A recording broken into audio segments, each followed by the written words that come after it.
सपनों का साथ है और ख्वाहिशें आजाद है। रह के जमी पर आसमां तूने छुआ है, तू उड़ाने। This program is sponsored by Nature Aquarium Fish Mall and Gifts and Vastu Shopping। नारी ब्रह्मांड की एक कीमती दुआ है जिसे पाकर धरा को भी गर्व हुआ है। संघर्ष से रची कामयाबी की नई इबारत है, हर क्षेत्र में हासिल की हमने महारत है। बिना डरे पार किया मुश्किलों का हर कुआं है, तब कहीं जाकर जमाने ने कहा हाँ आसमां तूने छुआ है। एक बच्ची जिसने महज 8 महीने की उम्र में खो दिया अपना पिता। एक महिला जिसने अपनी ही कमाई से पूरी की PhD तक की अपनी पढ़ाई। न थकी, न हारी, न परिस्थितियों से घबराई, निरंतर बढ़ती रही आगे। एक महिला जिसने मेहनत कर हासिल की सफलता और आज है उस जगह जहाँ कई विद्यार्थी इन्हें मानते हैं अपना आदर्श।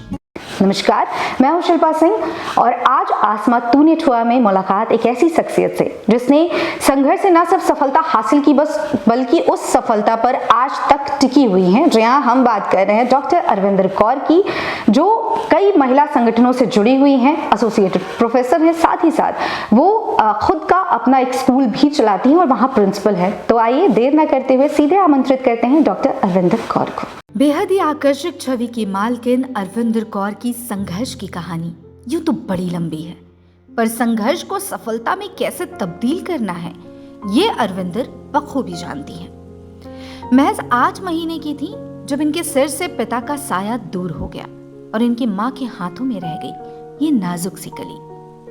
अरविंदर यानी आसमान की देवी, और बिल्कुल अपने नाम की ही तरह पूरे आसमान को अपनी काबिलियत से अपने नाम करने की कोशिश में जुटी है। अरविंदर ने अपने कमाए पैसों से अपनी पढ़ाई पूरी की और फिलहाल इन्होंने एजुकेशन में जयपुर से PhD की और आज ये Rajiv Gandhi teachers training college में एसोसिएट प्रोफेसर होने के साथ साथ साउथ पॉइंट नामक एक स्कूल भी चलाती हैं। अरविंदर समाज हित, खासकर महिलाओं के सशक्तिकरण के लिए बहुत काम करती हैं और ये चाहती हैं कि जो संघर्ष इनका रहा वो किसी और को झेलना ना पड़े। इन्हें पशुओं से खासा लगाव है और शायद यही वजह है कि इन्होंने डुगू नाम का एक डॉगी अपने घर पर रखा है जिससे ये बहुत प्यार करती हैं। अरविंदर कामकाजी महिला होने के साथ ही एक कुशल गृहिणी, एक प्यारी सी बेटी, बहुत ही सपोर्टिव पत्नी और बेहद समझदार बहू होने के साथ ही अपने स्टूडेंट्स के लिए एक आदर्श भी है। अरविंदर अपने फिटनेस का भी बहुत ख्याल रखती हैं और इसके लिए ये अपने हर दिन की शुरुआत योग से करती हैं। ये ऊपर से भले ही कितनी ही स्ट्रिक्ट क्यों ना दिखे, पर अंदर से ये बहुत फनी है। अक्सर ये अपने खाली समय का इस्तेमाल अपने मन के भाव को कविताओं का रूप देकर कागजों पर उतारने के लिए करती हैं। इसके साथ ही ये अपने खाली समय में म्यूजिक सुनना और टीवी देखना भी बेहद पसंद करती हैं। तो आइए जिद पर अड़कर हर मुकाम हासिल करने वाली अरविंदर से ही जानते हैं कि आखिर इन्होंने आसमां कैसे छुआ है। जी हाँ, तो जैसा कि हमने पहले बताया कि बहुत ही संघर्षों के बाद आज अरविंदर कौर वो अरविंदर कौर बनी है जिसे आज दुनिया जानती है। आज तो लोग डॉक्टर अरविंदर कौर को डॉक्टर अरविंदर कौर के रूप में जानते हैं, पर कहीं ना कहीं हर लड़की की शुरुआत बहुत छोटे से होती है। आपकी शुरुआत कैसी रही? क्योंकि हमने सुना है कि महज 8 महीने की थी आप जब आपके पिता इस दुनिया को अलविदा कह गए। बड़ा मुश्किलों भरा दौर रहा होगा वो, कैसे देखती हैं और उस वक्त कैसे क्या कुछ हुआ था? आपकी माँ ने कैसे संभाला आपको? बच्चा जब बहुत छोटा होता है तो शायद उसे पता नहीं होता कि वो किस तरह के जीवन को जी रहा है, लेकिन जैसे जैसे वो बड़ा होता है, होश संभालता है, तो उसे पता चलता है कि वो किन मुश्किलों में घिरा हुआ है। तो जैसा अभी आपने कहा शिल्पा, ये बिल्कुल सही बात है कि बचपन की चीज़ें जब बहुत छोटी थी तब तो याद नहीं है, लेकिन जैसे जैसे होश आता गया, दिखती गई जीवन की कॉम्प्लिकेशंस, कठिनाइयाँ, इन सारी चीज़ों को देखती गई मैं, और मैंने ये महसूस किया कि मुझे जो जीवन मिला है वो कहीं ना कहीं संघर्ष भरा जीवन है। और कहते हैं कि संघर्ष किए बिना कोई शख्सियत महान नहीं होती और कोई भी तपस्या करो, कोई भी तपस्या आसान नहीं होती। कि बचपन में पिता के देहांत के बाद मेरी माँ के लिए तो बहुत मुश्किल समय था ही। मेरी माँ ने सिलाई कढ़ाई बुनाई करना शुरू किया। उन्हीं पैसों से उन्होंने मुझे पढ़ाया लिखाया। 10 तक की पढ़ाई की मैंने, और जब मुझे लगा कि नहीं अब मुझे आगे पढ़ने के लिए कुछ करना पड़ेगा, तब मैंने ट्यूशन्स पढ़ाना शुरू किया। बाद जो थोड़े थोड़े से पैसे मैंने जमा किए थे, उस समय कंप्यूटर का दौर शुरू हुआ था, तो मैंने एक इंस्टॉलमेंट पे एक कंप्यूटर ले लिया था और आसपास के जो मोहल्ले के बच्चे थे उनको कंप्यूटर सिखाया करती थी। और 12 पास आउट करने के बाद मुझे दिल्ली यूनिवर्सिटी में ग्रेजुएशन करने का मौका मिला और वो स्कॉलरशिप पे मिला था। बचपन में ही मेरा एक एक्सीडेंट हो गया था जिसमें मेरे पैर पूरी तरह से घायल हो गए थे। और जब पैर बहुत तरह से घायल हो गए, बुरी तरह से घायल हो गए, तो उसकी ट्रीटमेंट के लिए भी पैसों की ज़रूरत थी। और जब उस तरह के पैसे थे नहीं, उतना संपन्न परिवार था नहीं, तो उसमें भी मेरी माँ को काफ़ी कठिनाइयों का सामना करना पड़ा। और लेकिन उन्हीं की कृपा है, मैं कह सकती हूँ कि आज मैं पूरी तरह से स्वस्थ हूँ। हम जब भी कुछ मेहनत करते हैं, संघर्ष करते हैं, किसी का भी संघर्ष, चाहे वो डॉक्टर रविंदर कौर का हो या किसी भी महिला का हो, किसी का संघर्ष खाली नहीं जाता। क्या कहना चाहेंगी उन लड़कियों को जो तुरंत से ये कह लेती हैं कि मतलब उनके पास सब कुछ है, फिर भी कहीं ना कहीं वो बैकफुट पे चली जाती है कि हमारे पास ये नहीं है, हम बहाने, हम ऑप्शंस ढूंढते हैं, हम एक्सक्यूजेस देते हैं, उनको क्या कहना चाहेंगी? मैं सभी लड़कियों को ये ज़रूर कहना चाहूँगी कि आपके अंदर चेतना होनी चाहिए। ये चेतना बहुत महत्वपूर्ण है। जब आप किसी चीज़ को पाने की इच्छा कर लेंगी ना, तो दुनिया में कोई ऐसी चीज़ नहीं है जिसे आप पा नहीं सकती। जिस दिन आपको ये अंतर चेतना हो जाएगी कि मेरा अपना क्या है और आप अपने वजूद के लिए लड़ेंगी, तो दुनिया में कुछ भी मुश्किल नहीं है। अगर मैं आपसे जानना चाहूँ कि एक जो पब्लिक के लिए आपका जो इमेज है कि किसी से झुकती नहीं, बहुत स्ट्रांग है, मतलब अपनी चीज़ों पे खड़ी रहती है, क्या इस सख्त अरविंदर के अंदर कोई मासूम सा, इमोशनल सी अरविंदर भी है, छोटी सी? मैं बहुत ही चुलबुली हूँ और मैं अंदर से बहुत ही सॉफ्ट हूँ। एक 2 साल 5 साल की जैसी बच्ची होती है, बिल्कुल एक ऐसी छोटी सी गुड़िया है मेरे अंदर, क्योंकि मेरे घर का नाम भी गुड़िया है। अक्सर लोग मुझे गुड़िया कह के बुलाते हैं, जो मेरे परिवार वाले हैं। तो बहुत सॉफ्ट सा नेचर है। लेकिन हाँ, जब बात प्रोफेशन की आती है, जब बात काम करने की आती है, वहाँ पे सख्त होना ही पड़ता है। सख्त इस मायनों में कि आपके सॉफ्ट होने का लोग गलत अंदाजा उससे ना लगाएं। मैं जानना चाहूँगी कि क्या बॉन्ड है पहले तो कि आपकी और आपकी माँ का, क्योंकि हर माँ बेटी का एक रिश्ता बहुत खास होता है। कोई ऐसा मोमेंट जो आप शेयर करना चाहें आपकी माँ के साथ कि आपने कुछ ऐसा किया हो? मैं ये कहूँगी कि आज मैं जो कुछ भी हूँ, वो उसमें सिर्फ एक ही पर्सन का हाथ है और वो मेरी माँ है। मेरी माँ मेरे लिए भगवान से कम नहीं है।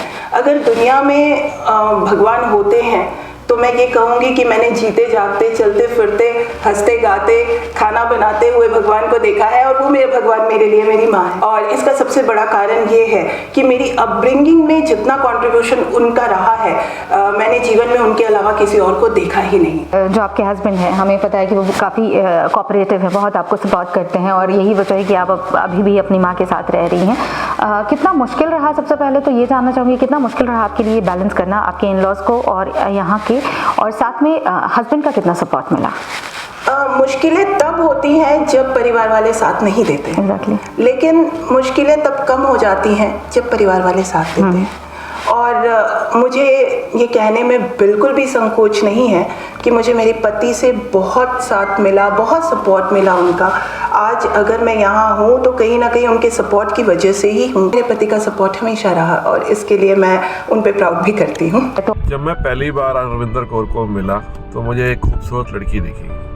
मुझे नहीं पता था कि उसके अंदर इतनी क्वालिटी है, एक डायनेमिक महिला है, इतनी सोशल महिला है, जो एक बहुत अच्छी अपनी सोशल फील्ड में भी है और एक बहुत अच्छी वाइफ भी है। कभी कभी तो वो खुद मुझे बच्चा समझ के ऐसे समझाती है जैसे मुझे कुछ नहीं आता, और कभी कभी वो खुद बच्ची बन जाती है कि मुझे ये बताओ, मुझे वो बताओ। तो ये एक बहुत प्यारा रिलेशन है अपना।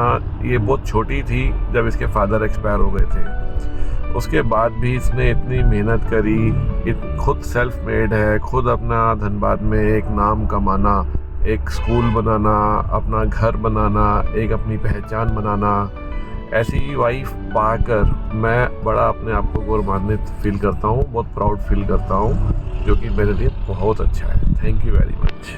आप बहुत एनिमल लवर भी हैं जैसा हमें पता है, तो आपने खुद का, आपका डॉगी भी है, पहले भी एक था, अभी भी है, फिलहाल भी आप रखी हैं, उसके साथ कैसे, क्या रिश्ता है आपका और कब पल बिताती हैं, कितना टाइम निकाल पाती हैं आप उसके लिए?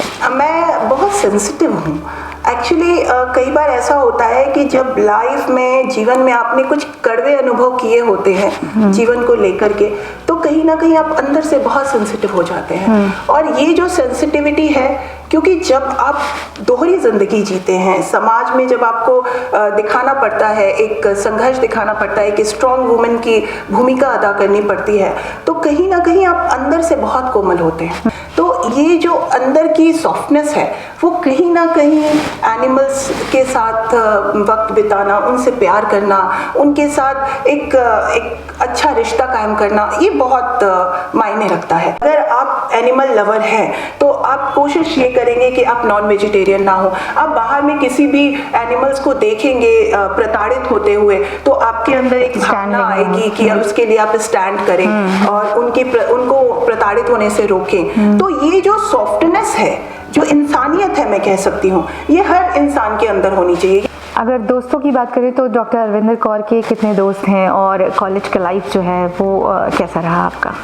मैंने आपको बताया कि मेरी लाइफ बहुत संघर्ष भरी रही थी। खास करके ग्रेजुएशन तक तो काफ़ी ज़्यादा संघर्ष रहा। उसके बाद मैंने बीएड एमएड किया और पीएचडी भी की जयपुर यूनिवर्सिटी से। लेकिन ये संघर्ष इतना लंबा था ना कि दोस्तों के साथ समय बिताने का मौका नहीं मिला। हमारे दोस्त तब होते हैं जब हम उनके साथ समय बिताते हैं, जब हम उनको टाइम देते हैं। हर जगह टाइम मांगती है। मेरे दोस्त बहुत कम हैं, बहुत गिने चुने दोस्त हैं और 2-4 ही दोस्त हैं। लेकिन हाँ, जो भी हैं दिल से हैं और वो भी मुझे दिल से प्यार करते हैं, मैं भी उन्हें दिल से प्यार करती हूँ। अरविंदर कौर जी मेरी बहुत अच्छी फ्रेंड है। मैंने उन्हें देखा है ज़िंदगी में सब कुछ बहुत ही बैलेंस करते हुए। ये चीज़ मुझे बहुत पसंद है। उन्हीं की प्रेरणा से आज मैं पीएचडी कर रही हूँ और मुझे लगा कि जिस तरह से वो अपने लाइफ को, जैसे पर्सनल, सोशल और प्रोफेशनल लाइफ को बैलेंस कर रही हैं, शायद मैं भी कर लूँ। और यही देखते हुए मैं ज़िंदगी में आगे बढ़ी हूँ उनकी प्रेरणा से, और आज मैं पीएचडी कर रही हूँ। हाय, मेरी आशीष से मुलाकात पीएचडी के दौरान हुई थी। वो बहुत ही मेरी अच्छी फ्रेंड है और अपने टाइम पे एक अच्छी स्टूडेंट भी रही है। उसने मुझे रिसर्च पे काफ़ी हेल्प की है और मुझे हमेशा उसने मोटिवेट किया है। इसके साथ के साथ एक बहुत अच्छी एनिमल लवर भी है और एक सोशल वर्कर भी है। Thank you. आपकी एक नीस भी है जिनके बारे में हमने सुना है, आप उनके साथ आपका एक बॉन्ड बहुत अलग सा है। बिल्कुल। उसके बारे में जानना चाहेंगे। एक्चुअली वैसे तो उसका नाम हर्षित कौर है, हम उसे प्यार से रोशनी रोशनी बोलते हैं। मैं उससे बहुत कनेक्टेड फील करती हूँ क्योंकि वो बहुत छोटी सी थी, बिल्कुल गुड़िया सी। तो मैंने उसके साथ अपने आप को कनेक्टेड फील किया। उस टाइम पे मेरा भी स्ट्रगलिंग मोमेंट चल रहा था। मैं भी अपने संघर्ष के समय में थी और वो जब पैदा हुई तो उसको देख करके मुझे लगा कि एक लड़की को सब कुछ मिलना चाहिए। हमारी एक अलग सी बाउंडिंग है, हालांकि वो मुझसे छोटी है और मेरी नीज है, लेकिन मुझे दीदी कहती है, बट मुझे उसके साथ एक अलग सा जुड़ाव महसूस होता है। बिल्कुल ऐसा ही जैसे आप अपने बच्चे के साथ जुड़ाव महसूस करते हैं। तो मुझे ऐसा लगता है कि मेरी छोटी सी गुड़िया है। We share a very beautiful bond. I'm really close to her since my childhood and she has done many things for me. She has always been my mentor and my inspiration. I shared all my achievements with her and she's always very proud of me and I love her so much. हमने ये भी सुना है कि रक्षाबंधन में, क्योंकि आपका अपना कोई भाई भी नहीं है और आप सिंगल चाइल्ड रही हैं, ऑर्फनेज जाती हैं आप रक्षाबंधन में, उनको राखियाँ बांधती हैं। ये कब शुरू हुआ, कब आपने ऐसा करना शुरू किया? 2008-9 की बात है। मैं एक बार ऑर्फनेज चली गई थी। SSLNT की ट्रस्टी थी उस समय निभा दी। तो निभा दी ने मुझे बुलाया, कहा कि अरविंदर आओ, यहाँ पे हमारा ऑर्फनेज चलता है और मैं इन बच्चों की माँ हूँ, ये जितने अनाथ बच्चे हैं मैं इनकी माँ हूँ, पर इनकी कोई बहन नहीं है। तो मैं यंग थी, कहा कि तुम काफ़ी यंग हो, तुम इन बच्चों की बहन बन जाओ। तो वो बात मेरे दिल को छू गई, हर्ट कर गई। तो मैंने ये कहा कि मैम मैं अभी के लिए नहीं, मैं जीवन भर के लिए इनकी बहन बनना चाहती हूँ। और मैंने उन बच्चों के अनाथ बच्चों की कलाइयों को सजाया, उनकी कलाइयों में राखी बांधी। वो दिन है और आज का दिन है। अभी तक ऐसा कभी नहीं हुआ कि किसी भी रक्षाबंधन में मेरा वहाँ जाना छूटा हो।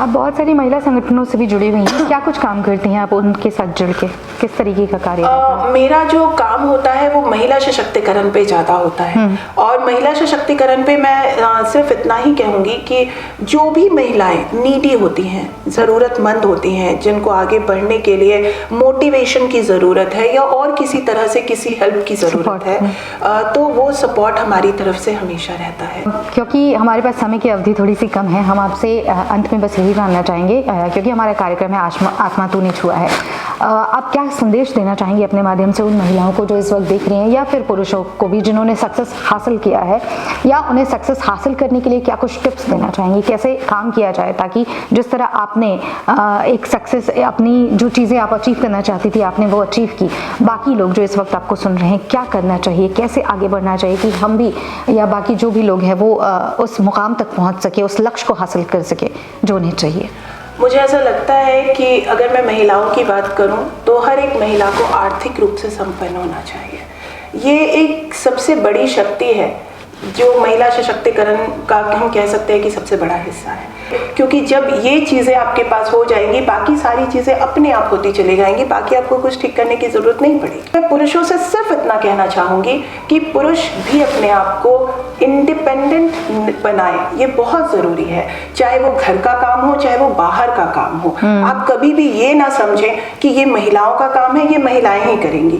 कभी भी ये ना समझें कि ये मेरा काम है, पुरुष का ये काम है, ये डिस्टिंग्विशन नहीं होना चाहिए। अगर ये दो चीज़ें हो जाए तो समाज काफ़ी हद तक बदल जाएगा, ऐसा मेरा मानना है। 3 शब्दों में अगर खुद को डिफाइन करना हो तो क्या कहेंगी आप? मैं कहूँगी कि वर्सेटाइल, डायनामिक, क्रिएटिव। बहुत बहुत शुक्रिया अपना कीमती समय निकालने के लिए और इतना सुंदर मैसेज देने के लिए लोगों को। Thank you so much Shilpa, मुझे बहुत अच्छा लगा आज जिस तरीके से आपने मेरी बातों को सुना है और समाज तक ये संदेश पहुंचाया, ये बहुत अच्छा है।